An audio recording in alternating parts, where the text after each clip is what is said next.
97-98% аҳолии вилоят бо алоқаи мобилӣ таъмин мебошанд, аммо минтақаҳои кӯҳии деҳоти кишвар аз дастрасӣ ба интернети баландсифат ва ё 3G ва 4G танқисӣ мекашанд ва суръати интернет дар бештари минтақаҳо хеле паст аст. Ин маълумотро Хиратманд Хурсанзода, мудири бахши хадамоти алоқаи назди ҳукумати ҷумҳурии Тоҷикистон дар вилояти Суғд иттилоъ дод. дар нишасти хабари омили суст шудани интернетро дар вилоят, намояндаи хадамоти алоқаи назди ҳукумати ҷумҳурии Тоҷикистон дар вилояти Суғд дар зиёд шудани муштариёни ширкатҳо арзёбӣ намуд. ӯ афзуд ки миқдори муайян шудани суръат ки ширкатҳо ҷудо намуданд аз он зиёд истифода шавад, пас суръати интернет паст мешавад.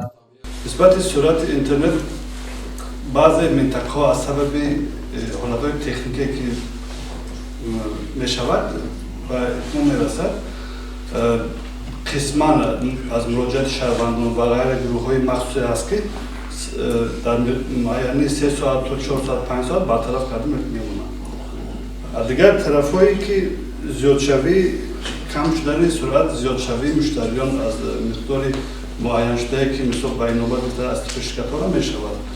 ҳамчунин ба гуфти намояндаи ин ниҳод, дар 3 моҳаи аввали соли 2021 зиёда аз 87 таҷҳизоти нав аз ҷониби 4 ширкати мобилӣ ворид гардидааст ки барои насб омода аст. ин таҷҳизот боиси бо сатҳи баланд таъмин намудани аҳолии вилоят бо интернет таъсири худро хоҳад гузошт.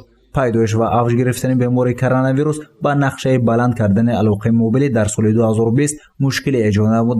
нақшаҳои тартиб додашуда қисман эҷро шуда, бештари он амалӣ нагардидаанд.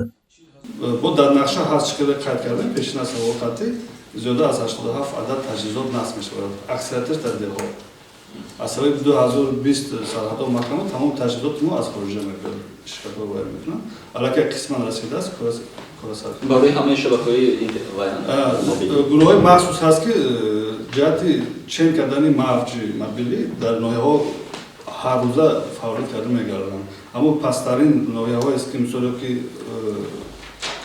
ёки нагрузкаи калон ҳаст дар баъзе таҷҳизотҳо, ҳамуна иловатан мемонанд ёки ҷои насб менамоянд. хеле чиза ҳамаш дар нақша ҳаст, дар 2021 иҷро мешавад. масъалаи дигари баҳси нишасти хабари ин поймол шудани ҳуқуқи истеъмолкунанда аз ҷониби ширкати мобилӣ ба ҳисоб мерафт. дар натиҷаи харидани мегабайт ва ё бастаи интернете, чаро дар рӯзҳои кор накардани интернет бақия ё ҷуброни рӯзи кор накарда баргардонида намешавад. ин соли рӯзноманигор ба намояндаи ин ниҳод буд ки чунин посух гардонид. масалан як моҳ мегирем, масалан 25 рӯз бояд кор кунем, 5 рӯзаш кор намекунад интернет. бо интернет меистад. дар охири моҳ месӯзад ва бохонед. ин чиза аз сабабе ки муроҷиати бисёр шудагӣ ҳаст нисбати ҳамин саволи додагитон. ҳамин чиза бартар як вай хулосаи муайян омадан ки шумо муроҷиат мекунед колл-центри тисел, шуморо асосно карда нигоҳ медоранд, ҳамин чиза дар моҳи оянда мегузаронда метавонад. ҳамин чизе ки шумо истифода набурдед, как тариф вай вақташ монтаж гашта шудааст. агар ки мисол айбдор аз тарафи ширкатҳои мобилӣ бошад. масъулин ба хотири таъмини босифати интернет ва зиёд шудани муштариён корбарӣ мекунанд, зеро имрӯз интернет бозоргир аст ва аз он бештари ҷавонону калонсолон ва ҳатто наварасон истифода менамоянд. гузориши Сайид Мухтор Саид Анвар барои барномаи иттилоотии хабар.